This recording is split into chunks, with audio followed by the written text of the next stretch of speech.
అందరికీ నమస్కారం. ఓం జై వీర హనుమాన్. ఈరోజు హనుమాన్ జయంతి. సో అందుకోసము అనేది జై వీర హనుమాన్ అనేసి నేను మొదలెడుతున్నాను. ఇక్కడ విషయం ఏంటి అని చెప్పనంటే, పోయిన వారం మనకి శ్రీరామనవమి, ఈ వారం ఈరోజు హనుమత్ జయంతి. సో అందరూ బాగా జరుపుకోవాలనేసి, ఆ హనుమంతుడి దయ అందరిపైన ఉండాలనేసి కోరుకుంటున్నాను.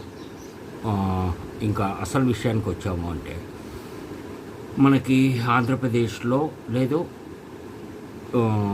తెలంగాణలో ఇక్కడ ఎంపీ ఎలక్షన్స్కి, అక్కడ అసెంబ్లీ అండ్ ఎంపీ ఎలక్షన్స్కి ఆంధ్రాలో నామినేషన్స్ వేయటము అని చెప్పినది పొలిటికల్ లీడర్స్, ఎమ్మెల్యేగా ఎంపీగా కంటెస్ట్ చేస్తున్నటువంటి క్యాండిడేట్స్ అందరూ కూడా అన్ని పార్టీల నుంచే అఫిడవిట్లో నామినేషన్తో పాటు అఫిడవిట్ అంటే వాళ్ళకున్న ఆస్తులు ఏంటి, అప్పులేంటి, లేదు ఎంత ప్రాపర్టీలు ఉన్నాయి, బిల్డింగ్లు కావచ్చు, స్థలాలు కావచ్చు, పొలాలు కావచ్చు, లేదు బ్యాంక్ బ్యాలెన్స్లు కావచ్చు, బంగారం కావచ్చు, ఇంకోటి కావచ్చు అనేసి కొంతమంది రాజకీయ నాయకులు ఇచ్చినటువంటి అఫిడవిట్లలో టీవీ న్యూస్లో చూసిందే నేను చెప్తోంది. నాకు బాగా నవ్వొచ్చింది. ఎందుకోసమో అని చెప్పనంటే, ఒక్కోళ్ళకి కొన్ని వందల కోట్లు ఉన్నాయి, కానీ నాకు అసలేం డబ్బులు లేదు అని చెప్పనంటే కనుక ఓ 3.5-4 కోట్లు ఉన్నాయి. ఓ సినిమా యాక్టర్ ఇచ్చినటువంటి అఫిడవిట్ 3.5 కోట్ల ఆస్తుంది నాకు. ఆ తర్వాత వచ్చేసి మా భార్య పేరు మీద ఒక 2 కోట్ల ఆస్తుంది, నాకు 1.5 కోట్ల అప్పులు ఉన్నాయి, మా భార్యకి 2 కోట్ల ఆస్తులు ఉన్నాయి, 2.5 కోట్ల అప్పులు ఉన్నాయి. సో ఈ రకంగా వాళ్ళు అఫిడవిట్లో మెన్షన్ చేయడం జరుగుతుంది. ఇవన్నీ నిజాలు అని చెప్పననేసి నమ్మే ప్రజలు ఎవరైనా ఉన్నారు అంటే, లేదు ఆ పార్టీకి భజన చేసే భజనగాళ్ళు ఎవరైతే ఉన్నారో ఆ ఎర్రి పుష్పాలకి ఇవేవి కరెక్ట్ కాదు. ఎందుకోసమో అని చెప్పనంటే, రాజకీయ నాయకులు స్టేజ్ మీద కావచ్చు, మైక్ ముందు కావచ్చు, లేదు అని చెప్పనంటే కనుక ఎలక్షన్ కమిషన్కి ఇచ్చేటువంటి అఫిడవిట్లో కావచ్చు, సో దేంట్లో కూడా వాళ్ళు నిజాలు చెప్పరు. ఇది గుర్తుపెట్టుకోండి. రాజకీయం అంటేనే రాక్షసంగా మనకి తెలియకుండా మన జేబులు కత్తిరించుకొని పోయేవాళ్ళు. సో కత్తిరించిన తర్వాత ఫ్రంట్ నుంచి కత్తిరించిందా, బ్యాక్ నుంచి కత్తిరించిందా అనే ఆలోచనలు అనవసరం. మనకి కత్తిరించేశారు. ఎందుకంటే వీళ్ళంతా చాలా పేదోళ్ళు కదా. ఎందుకంటే అసెంబ్లీలో, పార్లమెంట్లో వాళ్ళకి ఫ్రీ ఫుడ్డు, లేదంటే తక్కువ రేట్కి ఫుడ్డు, అన్నీ ఫ్రీ. కారు ఫ్రీ, కారులో తిరగటానికి ఆయిల్ ఫ్రీ, అది పెట్రోల్ కావచ్చు, డీజిల్ కావచ్చు, ఇంకోటి కావచ్చు, ఫోన్ ఫ్రీ, అన్నీ ఫ్రీ, సెక్యూరిటీ ఫ్రీ, అన్నీ ఫ్రీ వాళ్ళకి. సో కాబట్టి ఒక కామన్ మ్యాన్ వచ్చేసి ఏదన్నా ఒక కష్టం వచ్చింది, లేకపోతే ఏదన్నా అన్యాయం జరిగింది అతనికి, లేదు వాళ్ళ ఇంట్లో దొంగతనం జరిగింది, లేదు బైక్ పోయింది, ఇంకోటి పోయింది అని చెప్పనేసి వెళ్ళి పోలీస్ కంప్లైంట్ ఇస్తే చూసే దిక్కు దివాణం లేదు. స్థలం ఆక్యుపై చేసుకున్నాడు, ఇల్లు రెంట్కి ఇస్తే రెంట్ ఇవ్వకుండా, అతను ఖాళీ చేయకుండా సతాయిస్తున్నాడు అని చెప్పినా తీసుకోరు. తీసుకున్నా యాక్షన్ ఉండదు. కంప్లైంట్ తీసుకుంటారు, యాక్షన్ ఉండదు. లేదు ఎవరు డబ్బులు ఇచ్చారో అని చెప్పనంటే వాళ్ళకి ఫేవర్గా అక్కడ జరుగుతూ ఉంటాయన్నమాట. అంటే వాళ్ళకు అనుకూలంగా ఆ నిర్ణయాలు అవన్నీ కూడా జరుగుతూ ఉంటాయి. ఒక కామన్ మ్యాన్ ఏ రకంగా బతకాలి? పొలాలు ఆక్యుపై చేసుకుంటారు, అంటే కబ్జా చేసుకుంటారు, ఇళ్ళు కబ్జా చేసుకుంటారు, దొంగ డాక్యుమెంట్లు సృష్టించి లేదు క్రియేట్ చేసి అవన్నీ తయారు చేసుకొని ఈ ప్రాపర్టీ నాది అని చెప్పననేసి అంటారు. అట్లాగే ఎన్ఆర్ఐలు కొంతమంది వేరే దేశాలలో సెటిల్ అయిన వాళ్ళు ఇక్కడ రెంట్కి ఇచ్చుకున్నటువంటి ప్రాపర్టీలు కావచ్చు, లేదు ఖాళీగా ఉన్న స్థలాలు కావచ్చు, ఇంకోటి కావచ్చు, అవన్నీ కబ్జా చేసుకుంటారు. అవన్నీ మావే అంటారు. భూములు కబ్జా, లేదు చెరువులు కబ్జా, లేదు అని చెప్పనంటే కనుక డ్రైనేజీ వ్యవస్థకి తీసినటువంటి వర్షపు నీళ్లు పోవటానికి అనేసి తీసినటువంటి కాలువలు, నాలాలు అంటారు. ఆ నీళ్ళన్నీ ఓ దగ్గరికి వెళ్ళి మూసీలో కలవటానికి అనేసి అవి కబ్జా, అన్నీ కబ్జా. సో భారతదేశంలో రూల్స్ అన్నిటికీ ఉన్నాయి, కానీ ఎవడు ఏది పాటించడు. ప్రజలు పాటించరు, రాజకీయ నాయకులు పాటించరు, లేదు అని చెప్పనంటే కనుక గవర్నమెంట్ ఆఫీషియల్స్ పాటించరు. ఇంకా బతికేది ఎట్లా? సో ఇవన్నీ ఫ్రీ కాబట్టి రాజకీయ నాయకులకి ఇవన్నీ గవర్నమెంట్ ఇచ్చేటువంటి జీతము, అలవెన్స్లు, లేదు ఇంకోటి అనే దాని మీద అవి వాళ్ళకి ఫ్రీ. గవర్నమెంట్ జాబ్స్ చేస్తున్నటువంటి వాళ్ళకి అని చెప్పడం అనేది జీతాలు చాలా హై లెవెల్లో ఉన్నాయి, ప్లస్ లంచాలు, వీటితోటి వాళ్ళకి ప్రాబ్లం లేదు. సో ఒక ప్రైవేట్ జాబ్ చేస్తున్నటువంటి ఒక కామన్ మ్యాన్, చిన్న ఉద్యోగాలు చేసుకుంటున్నటువంటి వాళ్ళు, లేదు రోడ్డు మీద పళ్ళు పూలు, లేదు కూరగాయలు, లేదు పంచర్ షాపులు, లేదు చిన్న చిన్న టీ బంకులు, లేదు టిఫిన్ సెంటర్లు, అంటే బండి మీద టిఫిన్ సెంటర్లు టిఫిన్ చేసి అమ్మేవాళ్ళు, వీళ్ళకే ఇబ్బంది. ఏ రేట్లు ఏవి పెరిగినా ఏదైనా కానీ మన భారతదేశంలో ఉన్నటువంటి 90% ప్రజలు middle class, below middle class, వీళ్ళ మీదే ఎఫెక్ట్ ఇదంతా. అంతే, అంతకు మించి ఇంకేం లేదు. వాళ్ళకి ఏది తెలీదు. ఏది ఎంత పెంచుకుంటూ పోయినా కానీ, ఏది ఎంత పెరిగినా కానీ వాళ్ళకి దాని గురించి తెలియని కూడా తెలియదు. ఇప్పుడు వచ్చేసి ఆంధ్రప్రదేశ్లో ఆల్రెడీ ఏవైతే ఇప్పుడు ఉన్నటువంటి గవర్నమెంట్ ఇస్తున్నటువంటి వెల్ఫేర్ స్కీమ్స్, రేషను లేదు అని చెప్పనంటే కనుక పెన్షన్లు, లేదు ఇంకోటి అనేసి, ఇప్పుడు మళ్ళీ ఎలక్షన్ టైం కాబట్టి మళ్ళీ ఆపోజిషన్ పార్టీలో ఉన్నవాళ్ళు వచ్చేసి ఇప్పుడు ఇస్తున్నటువంటి గవర్నమెంట్ ఏదైతే ఇస్తుందో అంతకంటే ఎక్కువ మేము ఇస్తాము ఇంకోటి అనేసి ఆల్రెడీ వాళ్ళ మేనిఫెస్టోలో పెట్టడం జరిగింది. లేదు అని చెప్పనంటే కనుక వాళ్ళ ఒక మీటింగ్లలో, స్పీచ్లలో అవన్నీ కూడా చెప్తూనే ఉన్నారు. లాస్ట్ వీక్ నేను 2 ఇష్యూస్ చెప్పాను. ఈ వారం ఇంకో 2 ఇష్యూస్ చెప్తాను. ఆంధ్రప్రదేశ్లో ఉన్నటువంటి ప్రతి మహిళకి అంటే డబ్బు వాళ్ళకి ఉందా లేదా, లేకపోతే పేదోళ్ళ అని చెప్పననే సంబంధం లేదట. ప్రతి ఒక్కళ్ళకి 1500 నెలకి ఇస్తారట. అంటే ఆంధ్రప్రదేశ్లో 5 కోట్ల ప్లస్ చిల్లర మంది ఉన్నారు. 3,85,00,000 చిల్లర ఓటర్లు ఉన్నారు. దాంట్లో 50% లేడీస్ వేసుకుందాం.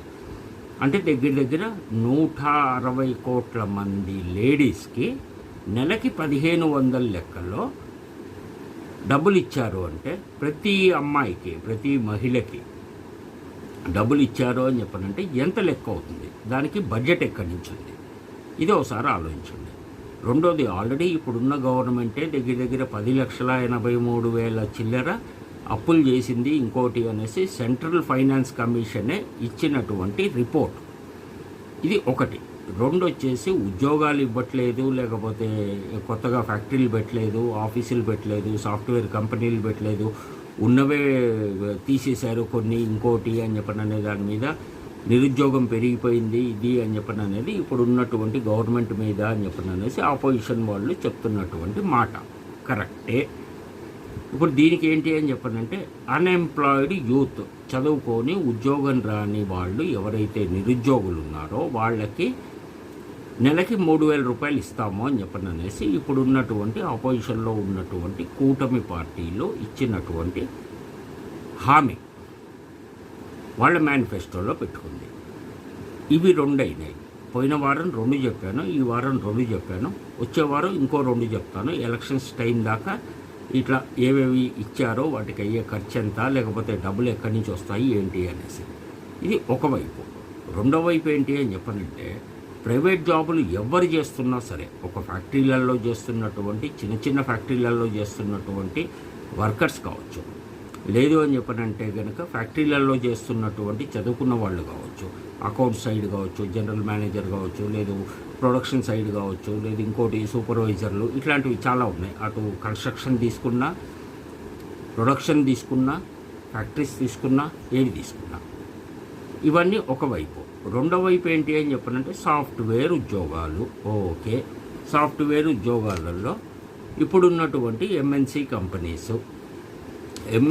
కంపెనీస్లో ఫేస్బుక్, ట్విట్టర్, లేదు అని చెప్పనంటే కనుక మనకి గూగుల్లో, లేదు మైక్రోసాఫ్ట్, లేదు ఇంకోటి ఏవైతే ఇంటర్నేషనల్ లెవెల్లో ఏలుతున్నటువంటి కంపెనీస్ ఉన్నాయో ఆ కంపెనీస్లో ఎంప్లాయీస్ని తగ్గిస్తున్నారు. వాటికి గ్యారంటీ ఏంటి? ఓకే, ఇప్పుడు నేను సాఫ్ట్వేర్ తీసుకొచ్చాను, నేను సాఫ్ట్వేర్ ఇండస్ట్రీని డెవలప్ చేశాను, ఇంకోటి అనేసి చెప్పుకుంటున్నటువంటి రాజకీయ నాయకులు ఉద్యోగ భద్రత ఇచ్చారా? ఇవ్వగలరా? ఉద్యోగం పోయింది అని చెప్పనంటే ఏం చేస్తారు? ఇప్పుడు 3,000 రూపాయలు అన్ఎంప్లాయ్మెంట్ యూత్కి ఒక నిరుద్యోగికి ఒకళ్ళకి 3,000 రూపాయలు నెలకి ఇస్తాము అని అనేసి అన్నారు. ఇప్పుడు ఉన్నటువంటి సాఫ్ట్వేర్ కంపెనీలో పనిచేస్తున్నటువంటి ఒక సాఫ్ట్వేర్ ఇంజనీర్కి ఒక టీమ్ లీడర్కి అనేది నెలకు 1,00,000 రూపాయలు వస్తున్నాయి అనుకున్నాం. అతనిది ఉద్యోగం పోయింది, వేరే కంపెనీలో ఎక్కడా దొరకలేదు ఉద్యోగము. అతను ఈ 3,000 తీసుకుంటాడా? తీసుకొని బతకగలడా? నెలకి 1,00,000 రూపాయలు వచ్చేటువంటి ఉద్యోగం చేసేటువంటి మనిషి ఎంత లగ్జరీగా బతికుంటాడు అనేది ఒకసారి ఆలోచించండి. సో జాబ్ గ్యారంటీ లేనటువంటి పనులు అని అనేది ఏది కూడా ఏ ప్రభుత్వం కూడా చేయకూడదు. ఒకసారి ఒక జాబ్ అనేది ఇచ్చాము అని చెప్పనంటే కనుక దానికి సేఫ్టీ, సెక్యూరిటీ, నిఖరమైన మనకి ఒక ఆదాయము ఇంకోటి అని అనేది రావాలి. సో దానికి ఆల్రెడీ నేను ఇంతకుముందు చెప్పాను, ఇట్లా చేసుకుంటూ వెళ్ళాలి అని చెప్పనంటే భారతదేశంలో వస్తున్నటువంటి ఇన్కమ్కి, అంటే ప్రజలు కడుతున్నటువంటి ట్యాక్సుల రూపంలో ట్యాక్సులు కట్టిన దానికి వస్తున్నటువంటి ఇన్కమ్ ఏదైతే ఉందో అది భారతీయ జనాభాకి అందరికీ సమానంగా పంచాలి అనేసి. అంతేగాని కార్పొరేట్ కంపెనీలకి, ఎంఎన్సీ కంపెనీలకి లేదు అని చెప్పనంటే కనుక ఈ రాజకీయ నాయకులు దోసుకోవటానికి, గవర్నమెంట్ ఆఫీషియల్స్ లంచాలు తీసుకోవటానికి, ఇంకో దానికి అని అనేది కాదు. ఇది ఈ రకంగానే కంటిన్యూ అయ్యింది అని చెప్పనంటే కనుక ఏదో రోజు ఖచ్చితంగా ప్రజల్లో తిరుగుబాటు అనేది వచ్చింది అని చెప్పనంటే ఇప్పుడు ఆల్రెడీ ప్రపంచం మొత్తం 3వ ప్రపంచ యుద్ధం వస్తుందేమో అని చెప్పననేటువంటి భయంలో ఉంది. ఎందుకోసమో అని చెప్పనంటే ఆల్రెడీ రష్యా ఉక్రెయిన్ వారు సంవత్సరంన్నర నుంచి నడుస్తుంది. ఇరాను ఇజ్రాయెల్ వారు స్టార్ట్ అయింది. లేదు అని చెప్పనంటే కనుక ఇంకో దీనికి అనేసి మొత్తం 6-7 దేశాలు యుద్ధంతో అని అనేసి యుద్ధాలు చేసుకుంటున్నాయి. రెండు వైపులా నష్టం జరుగుతోంది, ప్రాణ నష్టం జరుగుతోంది, ఆస్తి నష్టం జరుగుతోంది. మళ్ళీ అవన్నీ కోలుకోవటానికి అని అనేసి మళ్ళీ ఇంకో 10-15 సంవత్సరాలు పడుతుంది. మనుషులు చనిపోతున్నారు, పిల్లల దగ్గర నుంచి పెద్దవాళ్ళ దగ్గర నుంచి మిడిల్ ఏజ్ వాళ్ళు అందరూ కూడా. సో ఈ రకంగా ఉంది అని అన్నప్పుడు ఇక్కడ మన దేశంలో జరుగుతున్నటువంటి ఎలక్షన్స్లో ఏ పార్టీ మళ్ళీ సెంట్రల్లో గవర్నమెంట్ ఫామ్ చేస్తుంది అని అనేది ఒక భారతీయులు ఒక్కళ్ళే కాదు, ప్రపంచంలో ఉన్న చాలా దేశాలు ఎదురు చూస్తున్నాయి. ఎందుకోసమో అని చెప్పనంటే 140 కోట్ల మంది 142 కోట్ల మంది జనాభా ఉన్నటువంటి భారతదేశంలో 100 కోట్ల మంది ఓటర్లు ఉన్నటువంటి దేశంలో ఎక్కడ ఎటువంటి ఇబ్బంది లేకుండా, ఎక్కడ ఏ చిన్న ఘర్షణలు కానీ ఇంకోటి కానీ ఎక్కడైనా చెదురుమదురుగా జరిగినా కానీ అంత పగడ్బందీగా వీళ్ళు చేయగలుగుతున్నారు ఇంకోటి అని చెప్పననేటువంటి దాని మీద ఈసారి ఏ పార్టీ వచ్చింది అని చెప్పనంటే ఆ పార్టీ తీసుకునేటువంటి నెక్స్ట్ ఫ్యూచర్లో చేసే పనులేంటి, లేదు తీసుకునే స్టెప్స్ ఏంటి, ఇంకోటి ఏంటి అని చెప్పననేసి ప్రపంచం మొత్తం కూడా ఎదురు చూస్తుంది. అది జూన్ 4వ తారీఖు 4వ తారీఖు లేదు 2 రోజులు ముందుకు మార్చి జూన్ 2వ తారీఖు అని చెప్పననేది అది ఇంకా క్లారిఫై కాలేదు. నాకు తెలిసి ఫస్ట్ 4 అనేసి అనౌన్స్ చేసింది ఎలక్షన్ కమిషన్. మళ్ళీ జూన్ 2కు మార్చారు అని చెప్పననేసి వినికిడి ఎక్కడో న్యూస్లో విన్నట్టు నాకు గుర్తు. బట్ మళ్ళీ దాని గురించి అనేసి ఏం చెప్పలేదు. ఇవన్నీ ఒకవైపు ఉన్నాయి. ఇటు రాజకీయ నాయకులు ఇచ్చే అఫిడవిట్లో ఇచ్చిన డీటెయిల్స్ అవన్నీ చూస్తే సరే అది అందరికీ నవ్వొస్తుంది, ఇదవుతుంది. అదే దీని మీద అని చెప్పననేసి మనం ప్రజల సైడ్ నుంచి తీసుకున్నాము, చూసాము ఇంకోటి అని చెప్పనంటే వాళ్ళు అంతే, ఓటుకి నోట్ డబ్బులు, ఓటుకి నోటా లేదు ఈవీఎంలో ఉన్నటువంటి నోటానా, లాస్ట్లో వచ్చేటువంటి బటన్ నోటా. మీరు దేనికి ఓటేస్తారు? డబ్బులు తీసుకొని ఓటు వేయటానికి డబ్బులు తీసుకొని ఆ పార్టీకి వేస్తారా? డబ్బులు తీసుకోకుండా మీకు నచ్చిన పార్టీకి, మీకు నచ్చిన నాయకుడికి ఓటేసుకుంటారా? లేదు ఎవరూ నచ్చలేదు, అందరూ ఒకే రకంగా ఉన్నారు ఇంకోటి అని చెప్పననేసి నోటాకి వేసుకుంటారా? అది ప్రజల చాయిస్. అది మీరు ఏ రకంగా డిసైడ్ చేసుకున్నా కానీ అది మీ ఇష్టం. బట్ ఓటు మటుకు ఖచ్చితంగా వేయండి, వేయకుండా వదిలిపెట్టద్దు. అయితే ఇక్కడ ఏంటి అని చెప్పనంటే మనకి ఇంకా అన్ని చోట్ల మొన్న 19వ తారీఖు మటుకు కొన్ని చోట్ల కొన్ని స్టేట్స్లో ఎంపీ ఎలక్షన్స్ అవి అయినాయి. ఈ నెల 25 ఎల్లుండి మళ్ళీ ఇంకా కొన్ని చోట్ల ఉన్నాయి సెకండ్ ఫేజ్. అయితే ఎలక్షన్స్ అన్నీ కాలేదు. ఎక్కడ కౌంటింగ్ జరగలేదు. కానీ సూరత్ అనేటువంటి కాన్స్టిట్యున్సీలో బీజేపీ ఎంపీ ఏకగ్రీవంగా ఎన్నికయ్యాడు. అక్కడ వేసినటువంటి ఇండిపెండెంట్లు వేరే పార్టీ వాళ్ళు ఎవరైతే ఉన్నారో అందరినీ కూడా బీజేపీ దీని మీద అని చెప్పననేసి వాళ్ళు విత్డ్రా చేసుకునేటట్టుగా చేసింది. కాంగ్రెస్ పార్టీ వేసినటువంటి నామినేషన్ని క్యాండిడేట్ని కాంగ్రెస్ పార్టీ తరఫున అది వాళ్ళు సబ్మిట్ చేసినటువంటి అఫిడవిట్ లేదా అప్లికేషన్ ఫాము లేదా ఎక్సెట్రా అవి కరెక్ట్గా లేవు అనేసి అది రిజెక్ట్ చేయడం జరిగింది ఎలక్షన్ కమిషన్. సో దీని మీద ఏంటి అని చెప్పనంటే బీజేపీ ఏకగ్రీవంగా ఎన్నికయింది. సూరత్ అనేటువంటి కాన్స్టిట్యున్సీలో ఒక సీటు ఆల్రెడీ బీజేపీ ఖాతాలో పడింది. ఇది మన ప్రజాస్వామ్యంలో ఉన్నటువంటి ఓటు విలువ, ప్రజలకు ఇచ్చేటువంటి విలువ, రాజకీయ నాయకులు, రాజకీయ పార్టీలు.